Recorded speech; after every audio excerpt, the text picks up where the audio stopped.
Welcome again to It Doesn't Take a Genius, conversation with introspective perspectives and pithy points of view. Here are your hosts, my friends, Max and Marty. I think that's Mark and Mike. Yeah, whatever. Ramsey! Mr. Marshall, what a pleasure to see you yet again. It is a distinguished honor, and here I am basking in the light, and you're in a cave somewhere. Yeah, I just keep coming back to this picture I took of what I believe you referred to as the DTW birth canal, the lovely underground tram system that takes you from one part of the Detroit airport to another. And hey, we're all in some form of lockdown, and I can't believe I'm saying this, but I really miss Detroit. I haven't been there in a while. Oh yeah. I like that meme that says, "I can't wait for that moment when I walk down the aisle, and the pilot says, 'Please take your seats.'" I just need that to come back. So we've got ourselves the second half of part one, where we were talking about why, having a why, expressing your why, the benefits of a why. Yeah. And so, episode 40, for those of you who maybe skipped ahead, you need to go back and check that out.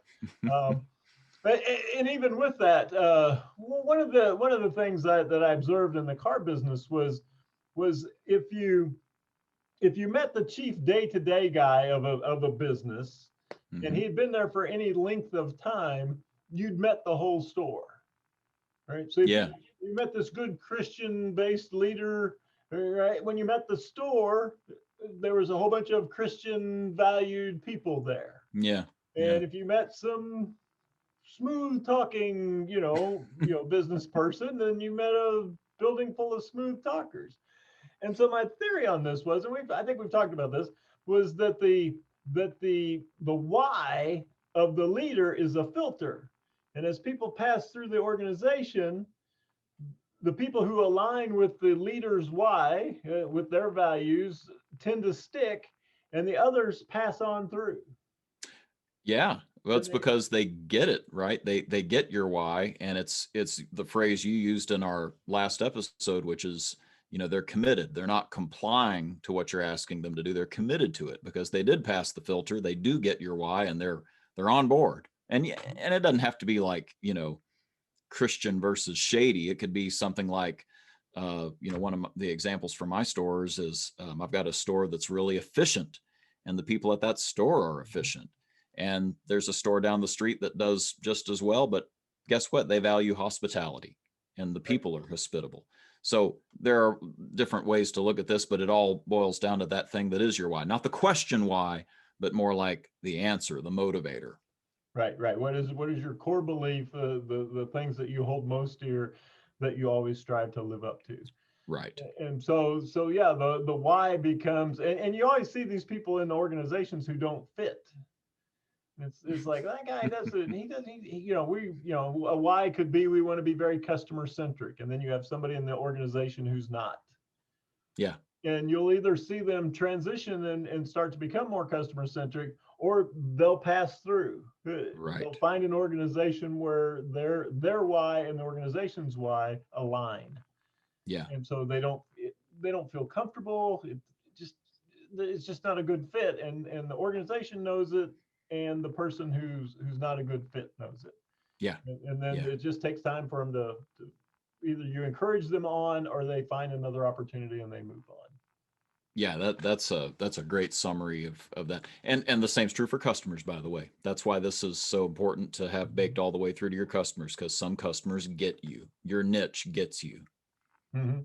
Yeah, if you value great service and quality work, and your customer values the least expensive provider known to man, right, that customer's not going to be happy with you. You're not going to be happy with that customer.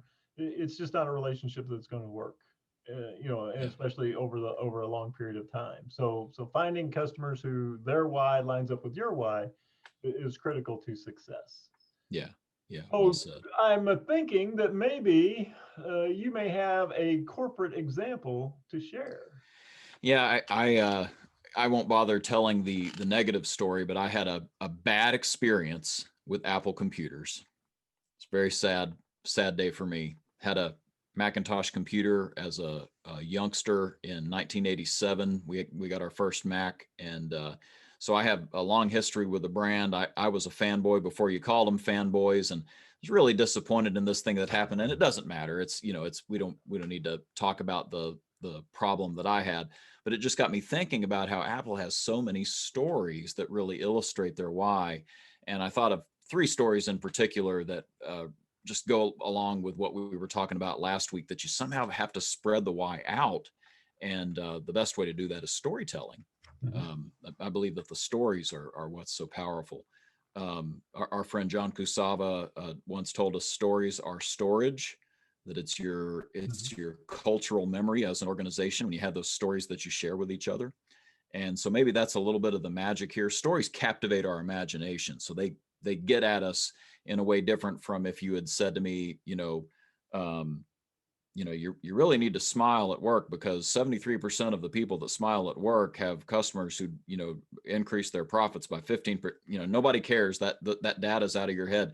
But tell me one little anecdote about how a smile made a difference for a customer, and I'm in, right? And so I think the stories are where it's at, that's the vehicle that illustrates the why. And I've got three little stories that quickly illustrate three sort of takeaways for our audience, both of them. Or no, we're up to three now, aren't we? You mentioned. Yeah, we had another viewer.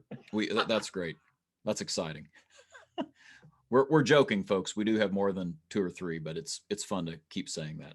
Anyway, the point is three takeaways for our audience based on three stories. That's all I've got. That's cool. So what are those takeaways?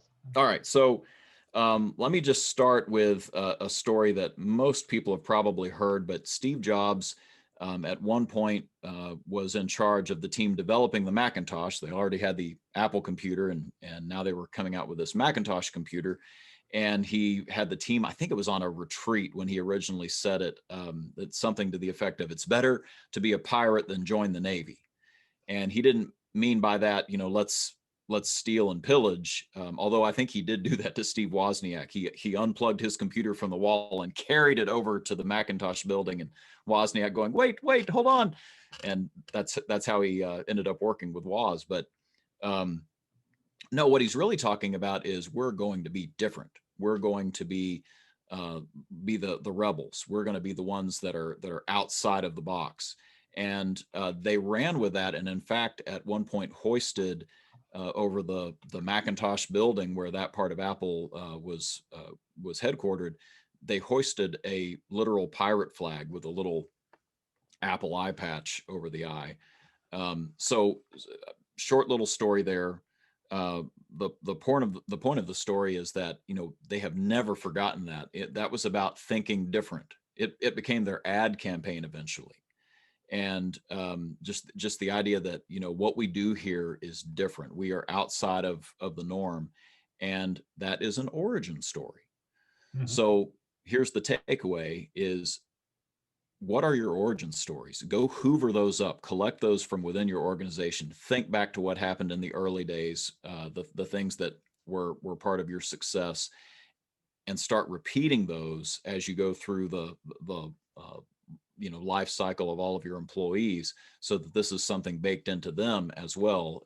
It's part of the filter, right? It's part of that why filter to say, let me illustrate for you what we're really about here. Well, it's interesting you say that. I have an organization that I deal with, and they sell cars, and they were arguing over if it was their 74th or 75th anniversary in the car business. Yeah. And I said, well, how do you not know? And they said, well, the great grandfather got the dealership in 1945, but apparently there was a big war that was going on that was ending on that same year. And so he didn't get his first new car until 1946. And so They were trying to decide, right? Were we really in business in 45 or 46? And they tell that story to illustrate one of their values is we just get things done. We are, obstacles don't stop us. Right. You can have a world war. You could not give us, the thing we sell for a year. will still keep moving forward. That's what we do. And so this origin story, this founder story, there's all these cool elements to it. It's World War II, and you can Right. see this young guy, he's planted his flag and he's started his business, and now he has nothing to sell for a year. It's That's like, great. I want to help that guy. Right. That's the kind of guy I want to hang out with, right? The eternal optimist business, Right. And Right. so, yeah, you hear that story and it illustrates, and to this day, they're like that. They find a way to get things done for their team members and for their customers. And you can say that, we go the extra mile for our customer. Right. They don't care. Nobody cares. Yeah. Yeah. What a story. But you tell me your origin story and how you're still working to live up to that. Yeah. Well, Well, find all my stuff there. last word on this subject of just why the story is so powerful. You could tell me you go the extra mile for your customers, but that's just telling me. I don't believe you. Show me, and I've got some proof. Stories are a chance to show instead of tell. That's the beauty of this whole thing. Mm-hmm. So, excellent. What's number 2? All right. So number 2, there's a famous story about what bubbled up out of Steve Jobs when he was in the middle of recruiting Scully, who was CEO of PepsiCo, to come over and run Apple. Ultimately, it was not a successful partnership, and Scully left. But there was a months-long recruitment process wooing him over from Pepsi, and apparently the night that made all the difference, Steve Jobs just all of a sudden looked over at him and said, "Do you want to sell sugar water the rest of your life, or do you want to put a dent in the universe?" And I'm in, Scully, I'm in. And that's, it goes back to the pirate flag, doesn't it? Because, we're not here to sell things like a normal company. We're different. We're the pirates. We're the ones that are going to dent this whole universe that we're in. So what happened there? There's a story that just bubbled up in the middle of the CEO, Steve Jobs, the founder's actions. So point number 2 is just be very conscious that what you say and what you do as a leader might just get taken as a story. It might just get taken and ran with. And maybe you could intentionally go about making that happen by repetition. I know you're a big fan of isms, Mike. Oh yeah. I think I was talking to a store owner today, and we were talking, and he'd sent out a pretty lengthy memo, and he was certain no one had read it. And they had to sign it, and it was a 2-page, so all the words were on one page, and you had to sign on the second page. And he's pretty sure they pulled the first page off, shredded it, signed the last page, turned it in just like he asked. And my first thought was it would have been a lot better had he just made a meme. A picture with six words max, explaining the new policy, and then had him sign it. It would have been a much more effective. And there is a verbal way to do that, and it appears in the stores as isms. Yeah. And so whatever your first name is, and then ism. So Mike isms, right? And so when you're talking to great leaders, they seem to have these isms. I've got a guy who runs a quick lane, and one of his isms is, if you have time to lean, you have time to clean. Right? So if you have time to lean on something, you have time to clean on something. I love that. And he says it often enough. Yeah. That it's now part of the lexicon. Of course. And one of his values, one of his whys, is that he wants an incredibly clean shop. He wants the employees to take pride in it, and he wants the customers, when they see it, to feel confident that, man, these guys, they keep this place spotless. I know my vehicle will be spotless when it's returned. That's so clever. Yeah, it's wonderful. One of the most common ones we hear in our business is from the ownership or the chief decision maker is, if it gets to me, it's free. Yep. And what they're saying is, if the upset customer gets to me, I'm giving them everything they ask for. Oh, and I'm charging it to your department. And the why is the belief that I've hired wonderful people, and you should be able to solve these problems before they get to me.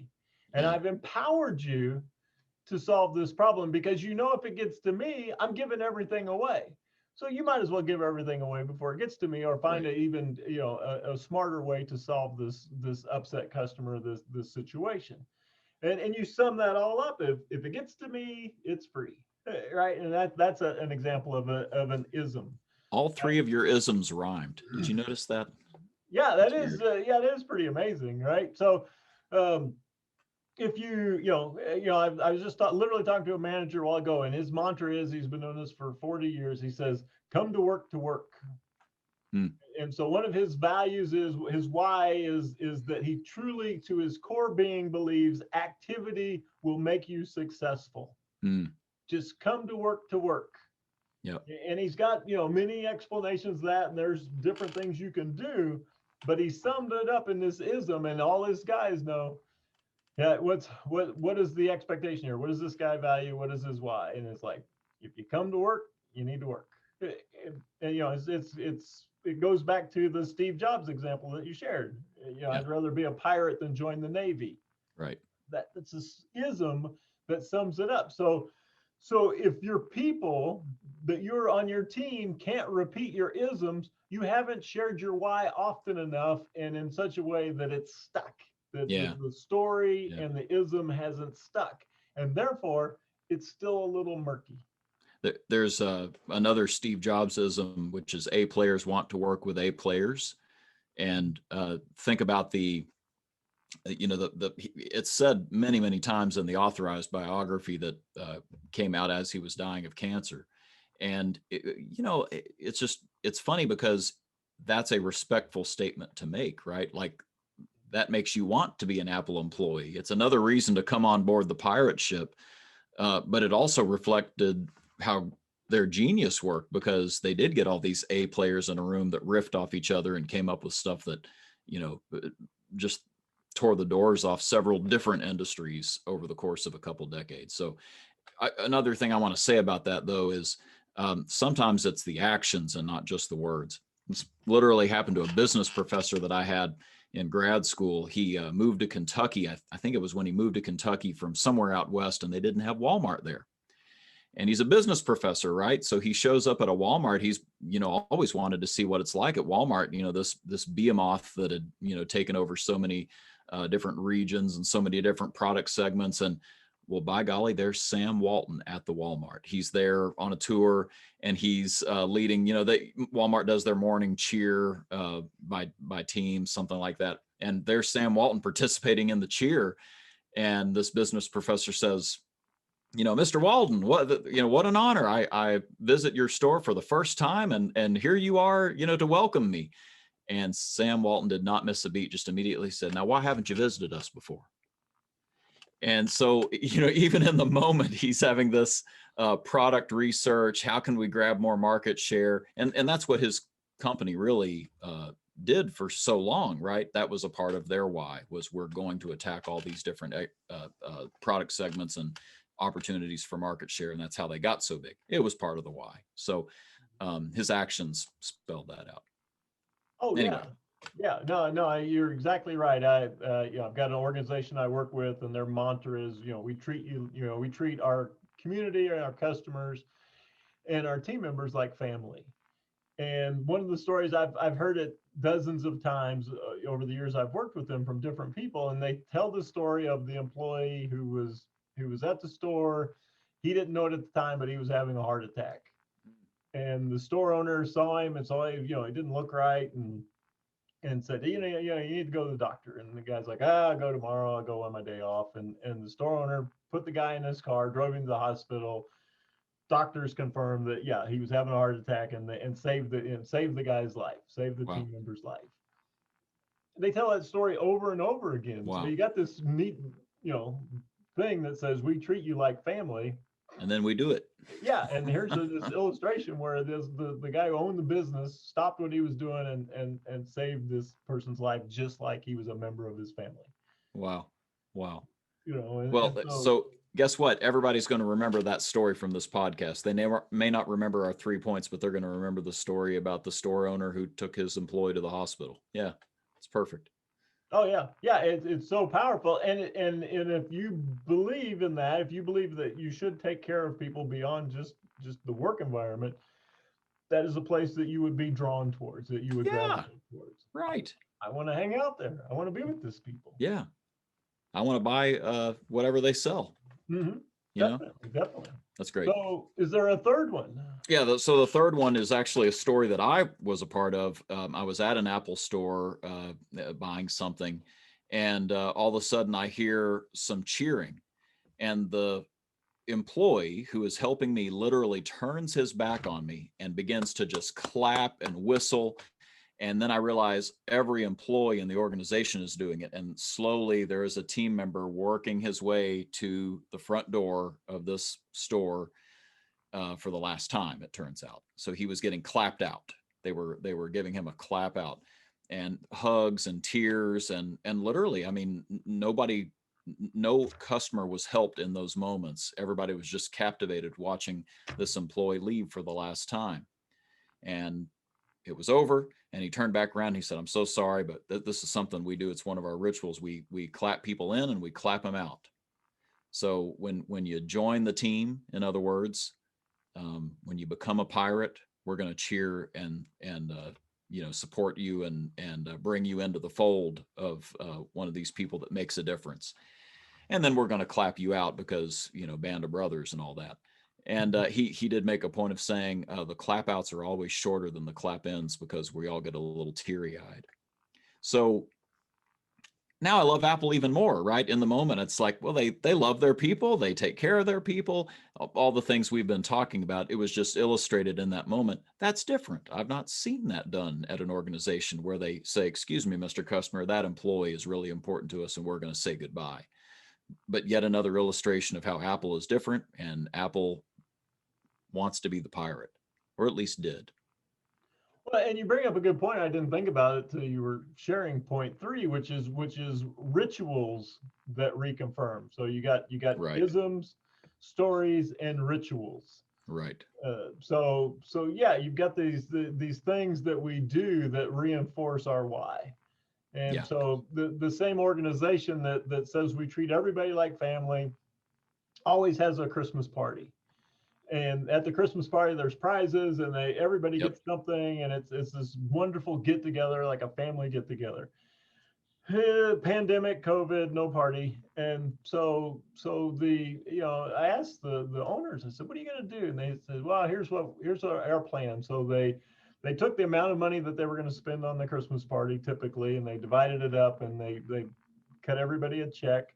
They bought them this really cool Yeti tumbler with the organization's name on it, and then the store owner and each department manager hand wrote a note to huh. the employee, thanking them for getting it through this incredibly difficult year and this strange pandemic thing, and stepping up. And so they and then they handed them out, each one personally. So they went to Oh, each person and said, "Hey, here's your cup," and then inside of it was a check, and inside of it was a note from their manager and from the person who owned the business.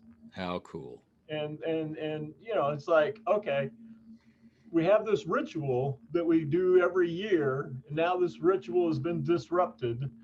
How do we stay true to our why, Right, and still communicate this to folks right. that are in our employ? So they figured it out, and it was absolutely amazing.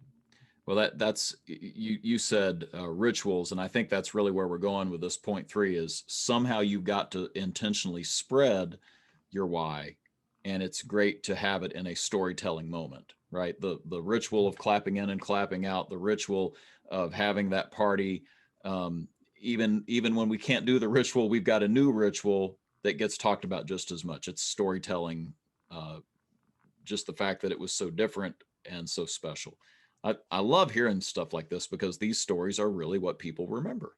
Oh, definitely. Well, and think about, yeah, if I work for one organization and I'm talking to my friend at another organization and he laments, yeah, they canceled the Christmas party this year. Right.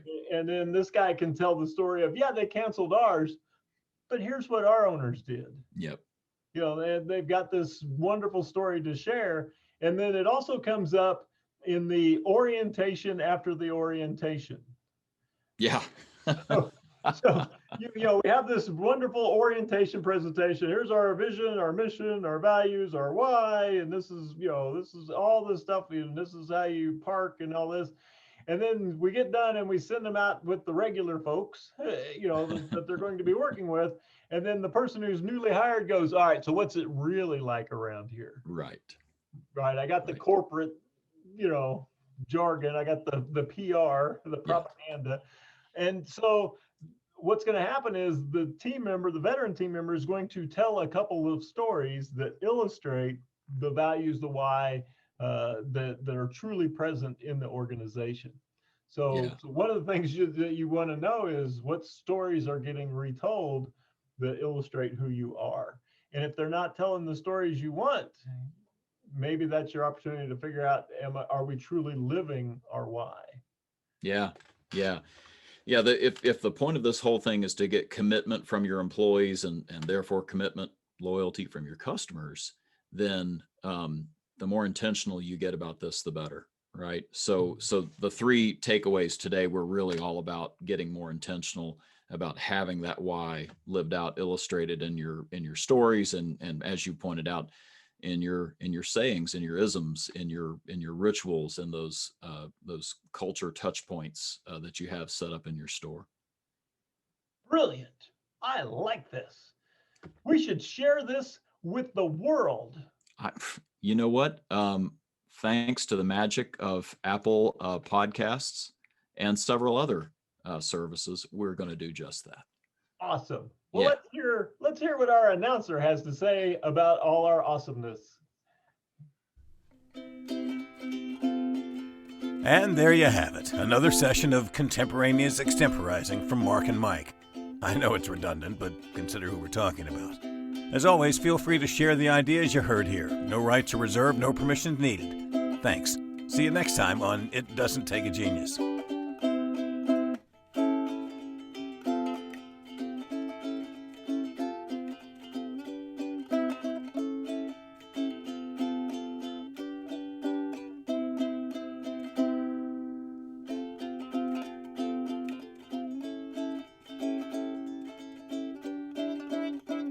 That's good enough.